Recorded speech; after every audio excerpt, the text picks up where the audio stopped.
Hello! Magandang araw sa ating lahat. Welcome po sa Munting Tinig TV. Ito po ang inyong lingkod, ang Munting Tinig ng Ordinaryong Filipino. Sa lahat po ng ating mga taga-subaybay from Luzon, Visayas, and Mindanao at sa anumang sulok ng mundo, maraming salamat po sa inyong tiwala at pagsuporta sa ating Munting Tinig channel. Okay, pwede po kayo mag-like, share at saka mag-subscribe sa mga bago po dito at pwede rin po kayo mag-join sa ating community. So ngayong hapon, pag-usapan natin ang kakatapos lamang mga kababayan, mga kamunting tinig na hearing ng TRICOM na kung saan po ay iniimbestigahan ang mga posibleng mga fake news peddler na sinasabi at mga pagpapakalat ng mga kasinungalingan gamit ang iba't ibang mga social media platform. Napag-alaman po natin na ang dami pong mga social media influencers na kung saan ay nagsusulputan sa social media at nagiging partisan. Alam naman po natin yan. At saka itong mga ipinatawag na mga vlogger or mga social media influencers ay may pagkikiling sa mga Duterte. At itong mga social media influencers na to ay talaga pong sinasabing mga fake news peddler. Pero ipinagtatanggol naman po nila yung kanilang mga sarili, mga kamunting tinig. May mga sagot naman sila sa bawat katanungan ng ating mga congressman at ang iba po sa kanila ay humingi ng pasensya noong mga nakaraang pangdinig at syempre yung iba naman ay binoykot ang nasabing pandinig. Kaya po napilitan mga kamunting tinig ang miyembro ng committee sa syempre specifically Congressman Paduano na i-move para ma-cite into contempt ang ilan po sa mga social media influencers na mapinatawag na hindi po dumalo. Kasi may mga social media influencers na nakabase po sa ibang bansa, yung iba nag-aaral, tsaka yung iba ay talagang nakabase na po sa Amerika, no? And syempre, yung iba dito sa Pilipinas, may mga sarit-saring mga palusot hindi po sila nakadalo. So yung mga hindi nakadalo na may mga letter na kung saan sa tingin po ng miyembro ng committee ay valid ang kanilang mga reason o ang kanilang mga dahilan kung bakit hindi po sila nakadalo ngayong araw, talagang pwede silang mag-join o dumalo sa next hearing. Pero kapag hindi po sila dumalo, ayun, ang mangyayari, mapilitan po ang membro ng committee na i-cite into contempt na naman sila. Kasi po, effective yung subpoena. So may mga nasubpoena na talagang kinontempt. At isa po ay meron pong na-detain dahil okay na sana. Pero yung mga birada niya, mga pagtitiran niya, sa committee na nag-iimbestiga ng mga fake news, ayun. Kaya yun ang dahilan kung baga na-contempt siya ng 14 days at meron pong tatlo na mga na contempt na kung saan ay pinatitingnan na po sa Department of Foreign Affairs, no? Kung ano yung status ng kanilang sarili doon sa iba't ibang mga bansa katulad ni Sash Rogando Sasot, katulad nila Badoy, katulad nila Celes. So ayun, na-contempt sila. Ang desisyon po ay ma-detain sila until hanggang sa matapos ang pandinig ng committee. So mga kamunting tinig, ito ay napakagandang development kasi ang pandinig lang naman po na ganito ay makakatulong sana sa ating mga legislator, sa ating mga mababatas para mag-craft ng mga batas upang ma-regulate so that sinasabi nga dito, freedom is not obsolete. So, freedom has a corresponding responsibility.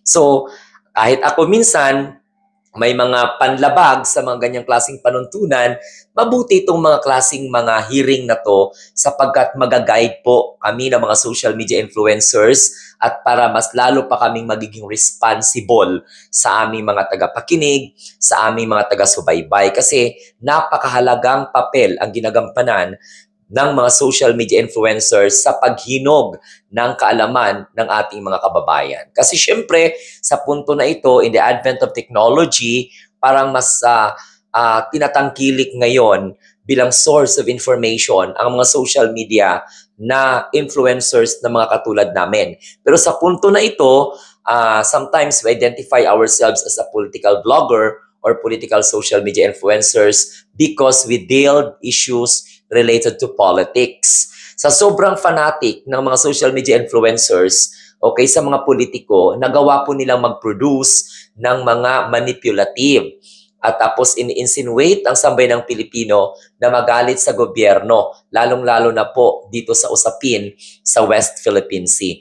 Kaya nga po may mga professor na nabanggit doon na talagang kumikiling talaga sa naratibo ng China at medyo hindi po nila ipinagtatanggol ang Pilipinas pagdating po sa usapin ng West Philippine Sea. Bagkus ay sinususugan nila ang stand ng China, which is very detrimental to our national security. That's the reason why some of them ay iniimbestigahan na ng National Bureau of Investigation despite of na hindi po determined o hindi po talagang specify kung yung mga tao na yun ay talagang sila po ang gumagamit ng kanilang mga social medias dahil napakadami pong mga dummy account. Pero para sa akin, wala pong problema sa pag-identify ng mga fake news peddler na mga vlogger or what we call this very critical sa gobyerno na walang basis because pag libo-libo na, daang-libo na ang mga subscribers at saka nagla-live po sila sa kanilang mga social media platform like YouTube, like Facebook, and then they posted it in the X na account or dating Twitter. So, madali po ma-identify yung mga tao na yan. So, dati, dito po sa ating usapin, yung iba medyo hesitant pa, hindi po fakers, hindi po fake news peddler yan. Pero nakikita natin at na-identify natin na talagang grabe ang kanilang mga ginagawa. At you know what, mga kamunting tinig, lumabas din doon bilang surprise, na mga statement na talagang si Harry Roque na kasalukuyang ngayong nagtatago na sabi nga po ni Pebbles ay dati pong sumusuporta sa mga Duterte pero ngayon bumalik loob sa administration at tinutulungan na po yung admin para mas lalong lumakas ang suporta ng taong bayan. Ngayon, ito po, nabanggit doon na talagang may plano po talaga pala sila na pabagsakin ang administration or pabagsakin po talaga nila si PBBM sa pamamagitan po ng pagpapalabas ng mga fake news or fake videos or mga larawan na may kinalaman po sa di umano'y paggamit ng bawal na gamot ng ating mahal na presidente, which is very, very true na naman talaga na peke, At ayun po ay sinabi po talaga ng mga resource person po natin yan. At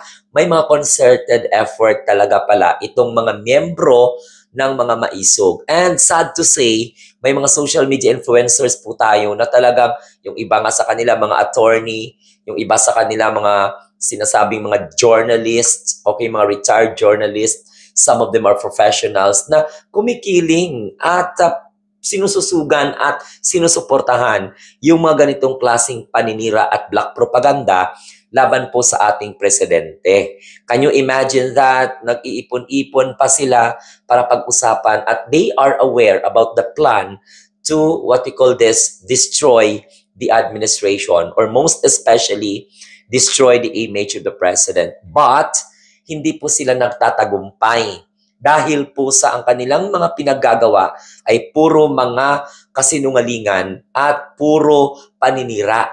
So ang taong bayan, kahit anong gawin nilang paninira sa administration, kahit anong gawin nilang paninira or accusation sa presidente, ay hindi po sila pinaniniwalaan. Hanggang sa humantong na nabisto na ito po yung kanilang mga ginagawa. At hindi lamang po sa Pilipinas, kundi umiikot sila sa iba't ibang bahagi ng mundo upang lukuhin, upang imanipula, paniwalain ang mga Pilipino na ganito po yung ating presidente. Kaya very, very, very clear. Ang kabastusan ng ibang mga vlogger ay hindi po dapat itolerate. So kailangan, if we want to correct the mistakes, perceived mistakes based on our own interpretations sa mga actions o galaw ng ating mga tinatawag po natin na public servant, ay dapat daanin din natin sa maayos, no? Maayos na pagpapaliwanag sa tao. Hindi na porket maka-Duterte ka, may karapatan ka ng bastusin yung isang congressman o mga mambabatas o kung sino mang public officials na ayaw mo. So hindi naman po tama yun. Katulad po kay Congressman na Benny Abante, bakit kailangang ipipersonal ng isang vlogger, no? Itong ating congressman kung wala naman pala silang mga konkretong ebidensya. So babatikusin mo sa kung paano siya magtrabaho sa gobyerno, pero hindi yung ipipersonal mo. No? So yun ang mga lumalabas, tapos healthy discussions, yung mga ganong klaseng mga remarks. So sana itong Facebook, itong YouTube, of course, ay ma-check at sawata o ma-take down na itong mga sinungaling. Pag ano na sila, red flag na sila, pag na-identify na sila ng mga ganito, dapat manmanan ito ng pamunuan ng Facebook or ng YouTube o kung ano-ano man mga social media and platform para hindi po pamarisan. Kasi kapag napaniwalaan to ng karamihan sa ating mga Pilipino, buti na lang matalino yung ating mga kababayan. Buti na lang hindi katulad ng mga Duterte diehard supporters, anti-government, anti-Marcos na kahit anong talagang paliwanag mo, alinya nga talaga. Kahit anong paliwanag mo, mamaliin talaga nila. Meron talaga silang reason. Actually, yung mga Pilipino minsan nagiging bobo at minsan nagiging alinganga or tanga dahil po sa mga napapanood. Influencer eh.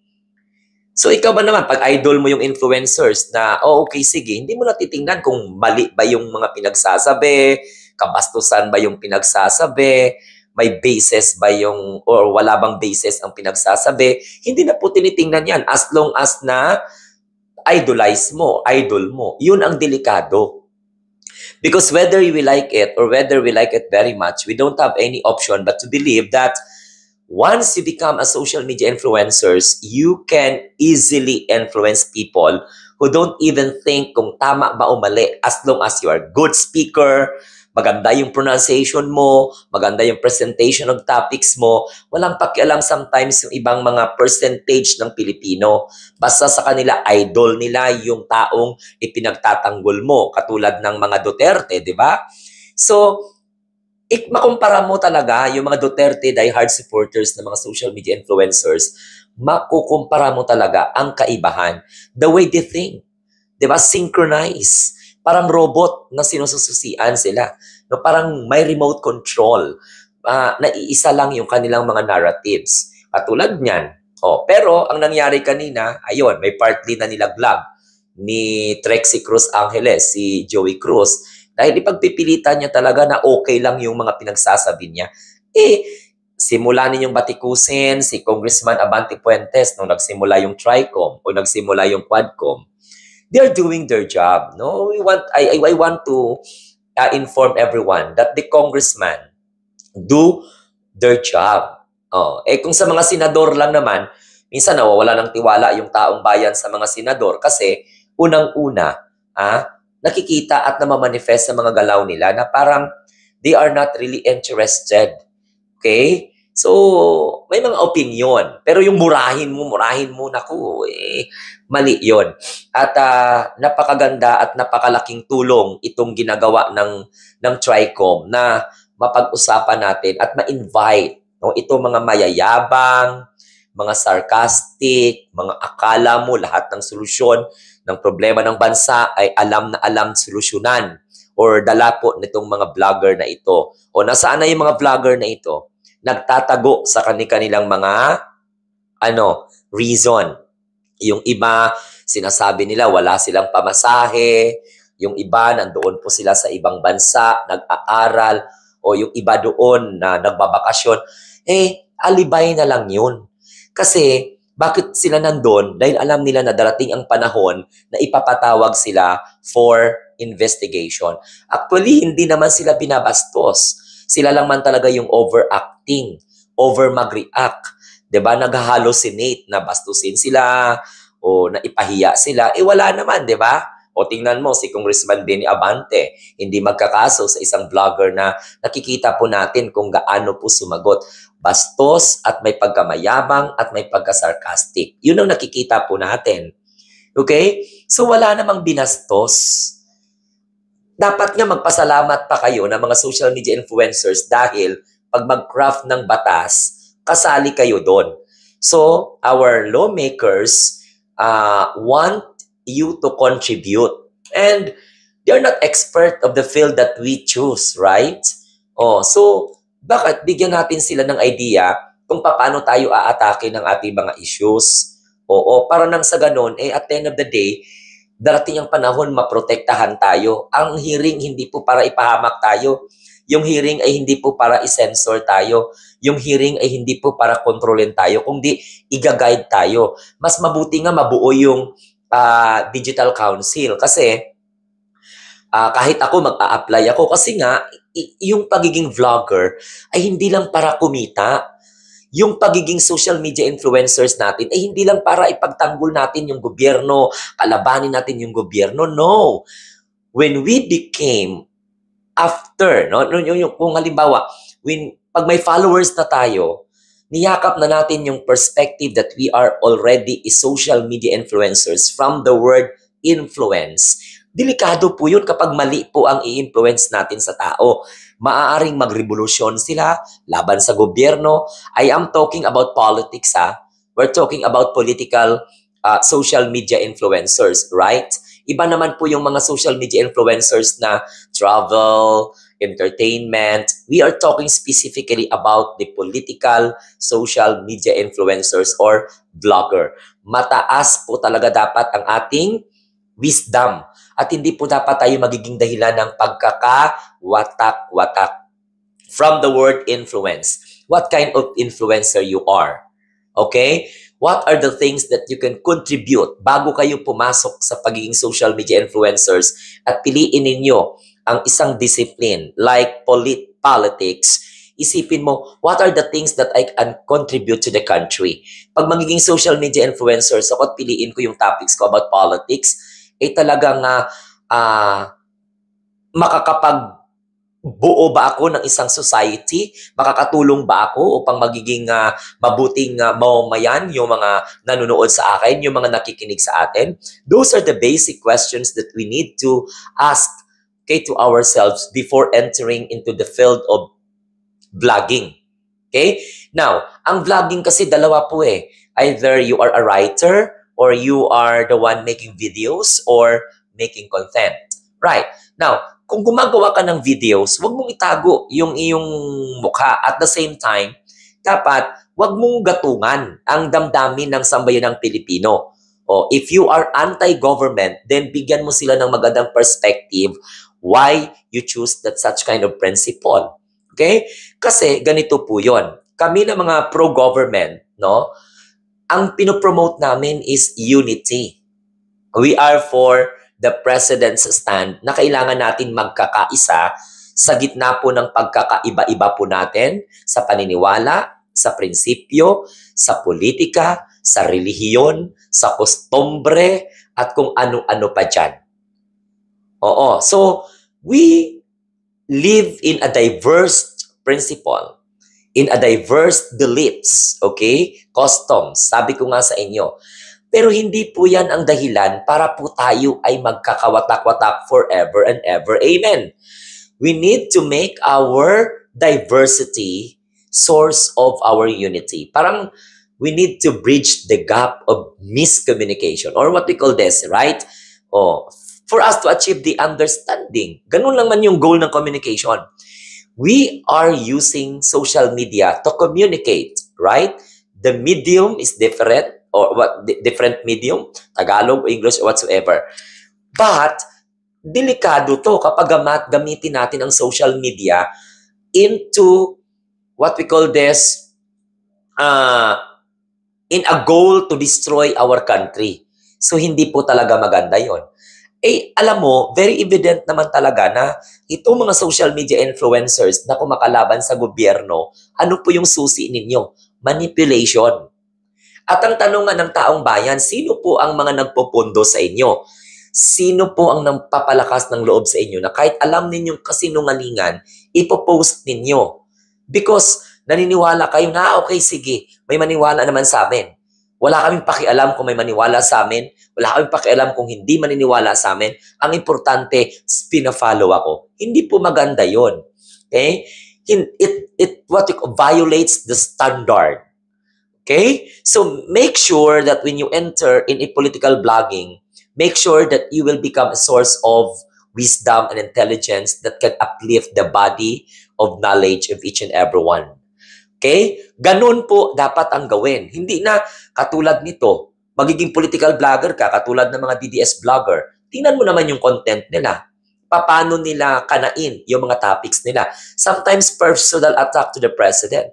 Hindi po ibig sabihin na yung mga taong inaatake ninyo, mga congressman, mga senador, or whatsoever, basta-basta na lang tayo mag-aatake na wala tayong basis. Now, halimbawa, yung role mo as a commentator, so yung pagiging commentator mo, dapat mayroon pang proper context. Dapat ipaunawa mo sa tao na mga nanonood sa iyo, nakikinig sa iyo, mapabata ba, napapatanda, nakapag-aral o hindi nakapag-aral. Para po, it will not create confusion. Eh, ang ginagawa nitong mga invited speaker o kanina sa hearing, akala mo kung sino pang mga matatapang. O, pinapatawag lang naman kayo doon para makatulong kayo para ma-craft yung batas, para maiwasan yung fake news o katulad niyan, nagpapalabas ng fake videos na gumagamit ang ating mahal na presidente ng ipinagbabawal na gamot. Ang dami pong dumalo. Imposible na wala kayong alam. Imposible that you are not part of, diba, na ipakalat yung mga ganong klase. Tapos sabihin ninyo, you are just simply naghahanap kayo ng kasagutan. Pagkatapos, you already judge the personality of the president. What kind of answer finder kayo? No, hindi nyo kami pwedeng mapapaniwala na sa pamamagitan ng pag-share ng taking videos, alam nyo in the first place, you are already being informed. Klarong-klaro yun. Ngayon, si Maharlika o si Maharlika, nasaan? Wala dito sa Pilipinas. Pero yung dinulot na iskandalo ng ganyang klaseng mga video, until now, wala kayong napapatunayan. Okay? Pangalawa, gagawa kayo ng mga write-ups ninyo. Puro kasinungalingan.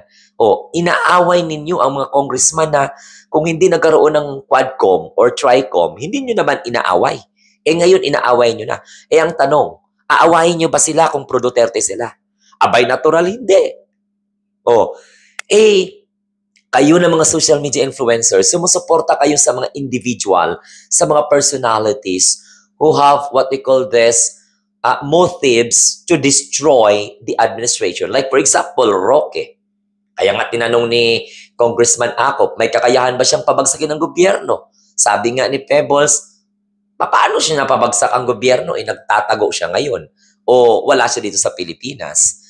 Okay? So yan ang nag-transpired sa ating mga pandinig kanina. And very good. Masayang-masaya ako dahil po sa may mga action po din ang kapwa natin vlogger na kasuhan itong mga vlogger na talagang below the belt na talaga. At ito nagtatanggalan na sila ngayon or nagbuburahan na sila ng mga content. Hindi naman pala nila kaya.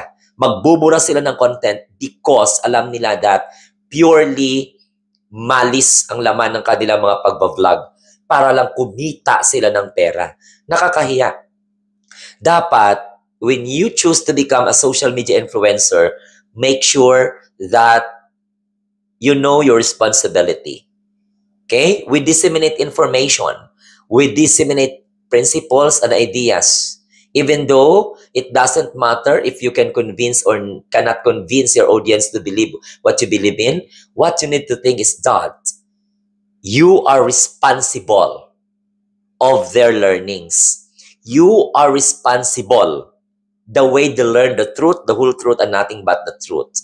Okay? You need to become a responsible social media influencers for you not to be put into question. And Filipino people might not doubt your credibility to influence Filipino people to become an assets of the society, not a liability. Make sure that the role of a social media influencers is very crucial in nation building. We can consider ourselves as another state of this society, right? So, yan ang palagi kong pinagsasabi sa inyo. Learn how to be responsible.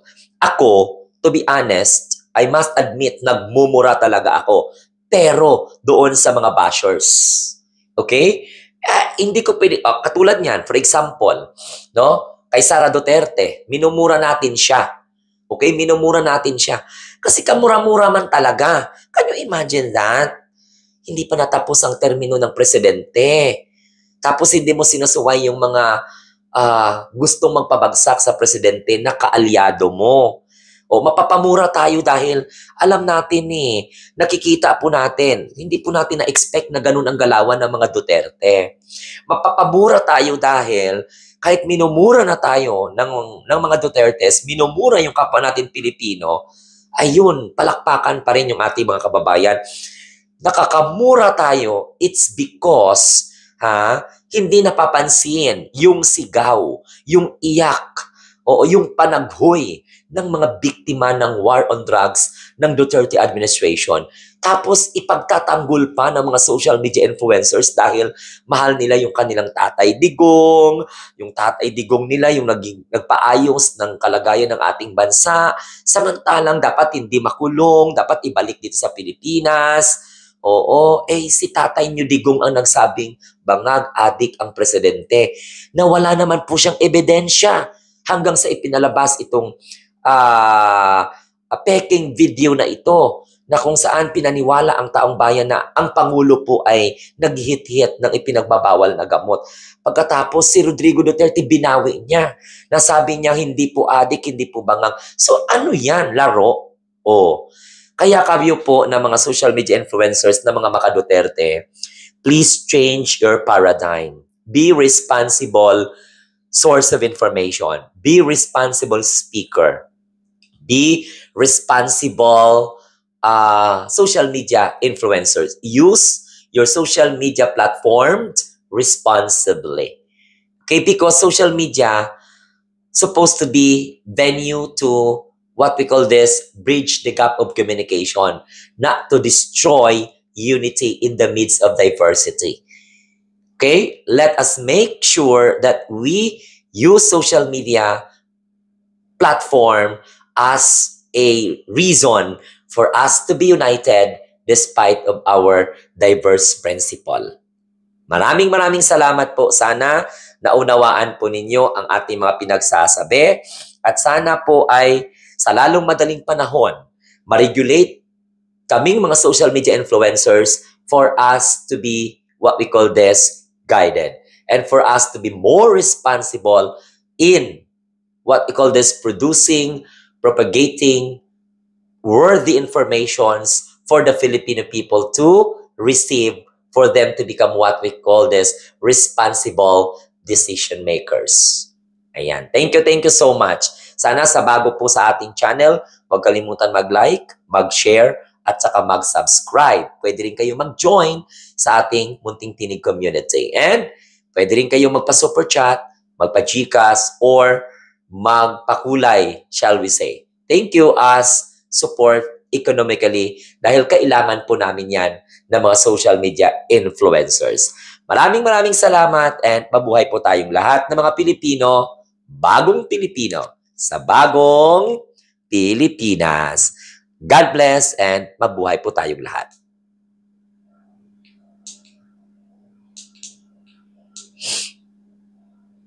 Thank you so much.